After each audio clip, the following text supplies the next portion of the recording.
Hi Capricorn, welcome. So tingnan natin kung ano yung surprise ang naghihintay sa'yo bago matapos ang Hulyo. Give me the message for Capricorn. Ano yung mensaheng parating bago matapos ang Hulyo? Give me the message.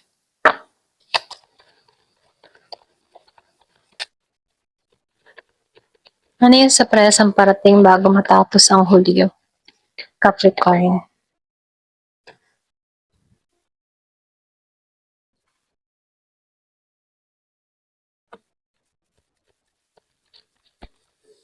So nakikitaan ko dito, no? Nakikitaan ko dito patungo ka sa tagumpay. Meron kang mga inalisan dito na mabigat, okay? Kumbaga nagpasya ka dito or pwede rin nagpapasya ka na ngayon na kailangan ng kalimutan, kailangan ng i-let go ang nakaraan. So nakikitaan ko dito na magiging masaya ka na, okay? So dito, no, meron ako nakikitang prosperity na parating sa buhay mo. Lahat ng hirap, tinrabaho mo, meron tong hatid na magandang resulta. Ito lang yung mensahe, no? Kumbaga nakikitaan ko dito na meron ditong biyaya na parating. Kumbaga itong biyaya nito ay maghahatid sa'yo ng kasiyahan sa buong pamilya. So nakikitaan ko rin dito na ikaw yung tipo ng tao na importante para sa iyo ang family.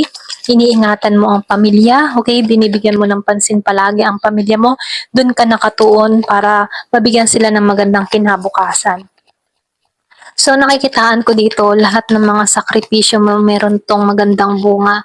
Lahat ng mga pinaghirapan mo ay meron ditong pag-aani. So meron akong nakikitang fruit of labor na parating sa'yo. So dito, no, hindi ka na mahihirapan pagdating sa pera. So meron din ako nakikitang ikaw yung tipo ng tao na palaban, action kung action, matatag kang tao. So nakikita ko din dito, kahit may mga problemang dumarating, handa kang harapin to ng buong tapang, ano. Kahit may mga balita kang na nakikinig, kung meron mang mga negatibong tao na nagsasabi sa'yo or mga chismis about sa'yo, hindi mo to pinagtutuunan ng pansin kasi nakikitaan ko dito na nakatuon ka sa iyong sariling paglago. So nakikitaan ko rin dito, no, merong calling sa'yo or pwedeng sabihin na dumating din sa point na nagising ka rito kaya meron kang inalisan dito, okay? Mga problemang hindi nakakabuti sa iyo, kumaga nakikita ko dito. Tinanggalan mo to ng lakas loob para sa ikabubuti ng pamilya mo, okay? Kumbaga nakikita ko dito meron ka ng decision na ginawa. Yung iba sa inyo pwedeng nasa separation period or pwedeng sabihin lakas loob kang humaharap sa mga pagsubok, pwedeng single mother, pwedeng ikaw yung naging ama't ina sa pamilya, ganyan. So dito, no, nakikitaan ko rin dito, dala-dala mo lahat ng sakripisyo sa loob-loob mo, okay? Kahit meron ka mga hirap na pagsubok, ano, nakikitaan ko dito, nililingon mo na lamang itong mga pinagdadaanan mo. Kumbaga, dito ka humugot ng lakas para magtagumpay, ano. So, nakikitaan ko dito, yung iba sa inyo, malakas dito, single mother, single father, or pwede rin sabihin kung meron ka pa rin asawa, no, nasa LDR situation kayo, ikaw yung umaako ng responsibilidad sa pamilya, okay? Kumbaga wala kang katuwang kasi malayo yung iyong karelasyon dito, okay?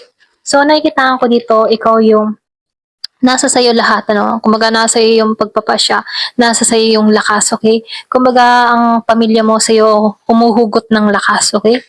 So dito, meron akong nakikita dito, no? Yung iba sa inyo, meron kang past person na magbabalik, okay? Kung meron kang kadiling ni Scorpio, Cancer, or Pisces, pwedeng itong tao na to ay magbaka sakali muli sa'yo, kunin muli ang loob mo, ganyan, ano? Pero nakikitaan ko dito, no, yung iba sa inyo, kaya mong bumalon sa sitwasyon, hindi ka nagiging padalos-dalos. Pagdating sa emotion mo, no, nagiging kang mapagmatsyag or nagiging kang maingat na dito. So dito, meron akong nakikitang karma. Okay, good or bad karma yung narito, no? Kumbaga, ang karma ay depende sa ginagawa ng tao, kung mabuti o masama. So, nakikitaan ko rin dito, ikaw, kung lahat ng mga kabutihang ginagawa mo, good karma na yung parating sa'yo, okay? So, dito, lumalabas dito na meron kang winaksi, meron kang tinanggalan, meron kang inalisan, okay? Ito rin nafe-feel ko sa'yo.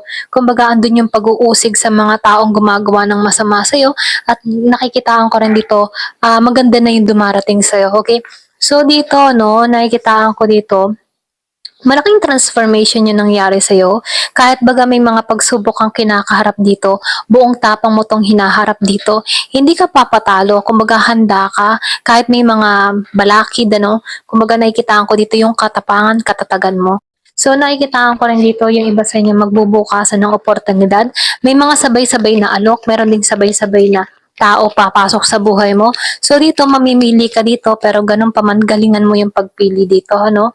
So nakikitaan ko dito hindi ka basta-basta nagpapapasok sa buhay mo. Kaya dito no napakaingat mo. Kasi dito meron ka nang naranasan na nasaktan ka. Kaya dito no masyado ka nang maingat. Excuse me. So lumagapak to. So nakikitaan ko rin dito, no, meron kang malayong kaibigan na nakakaalala sa'yo, iniisip ka ng tao na to, pwede bigla ka nang naalala ng tao na to, kumbaga naisip nito, kamusta na kayo yung friend ko? Okay, kumbaga itong tao na ito, tapat mo talagang kaibigan na bigla kang naalala. Give me the message, ano pa yung mensahe? So dito, no, kung ano man yung nararanasan mo mga problema, yan temporary lamang yan, ano. Hindi mo to tatagalan pa. Kumbaga, hindi mo to tatambayan. Aalisan mo agad-agad na rin. So money, ano, meron itong money boat. Kumbaga, prosperity through inheritance. Merong pamana ka marireceive. Meron ding winning, ano, pag panalo, kung mahilig kang sumugal, ano. So, nakita ko dito may panalo, meron ding pag-ulan ng biyaya, blessing. Kumbaga, ito'y patungo talaga sa'yo. Merong hatid na swerte, okay? Give me the message. Ano pa yung mensahe? So, meron din ako nakikitang younger woman. Pwedeng meron kang anak na babae, okay? So dito, no, meron kang anak na babae na pwedeng merong problema or pwedeng meron kang malapit sa buhay mo, batang babae, meron tong mga kinakaharap na problema.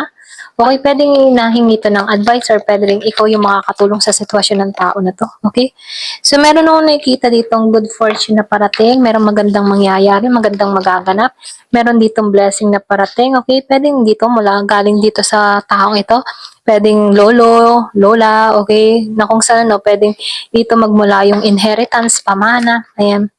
So, meron ka ditong feeling tied down. So, dito, no, sinasabihan ko dito kung ano man yung nagpapalungkot sa kalooban mo. Ito na yung time para tanggalan mo to. Huwag kang masyadong magpa-apekto sa mga negative, lalo na kung tapos na to, no? Kasi, ang bagong simula ay bagong araw, okay? So, huwag mong hayaan yung bagong araw na dumarating sa'yo ngayon ay sakupin ka ng nakaraan, okay? So, ito na yung time para kalimutan ng nakaraan at mag-proceed ka sa maganda pang naghihintay sa hinaharap. Ayan. Give me the message.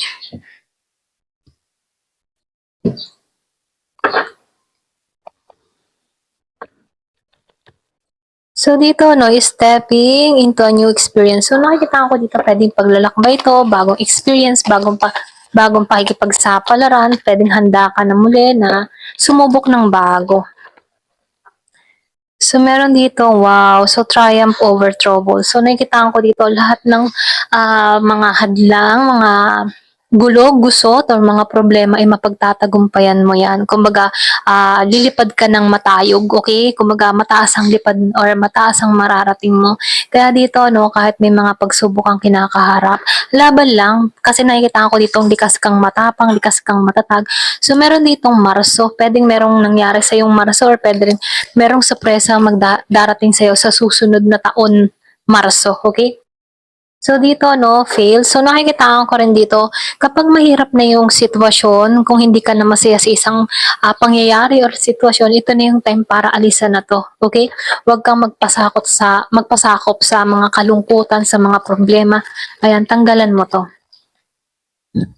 So dito, no, merong chain. So nakikita ko dito, no, meron ditong sumpa or pwede rin sabihin meron taong nagbibigay ng intention sa'yo. Pwedeng bago pa lang to, okay? Kaya dito, no, habang meron kang, yung matipa na, kung ramdam mo na meron kang mga nararamdaman, pakaramdam mo walang nangyayaring pag-asenso sa buhay mo, ito na yung time para gumawa ka ng hakbang, ano, tulad ng mag-protection ka, magdasal ka, maglinis ng tahanan, tanggalin yung mga dapat tanggalin, yung mga gamit na hindi karapat-dapat.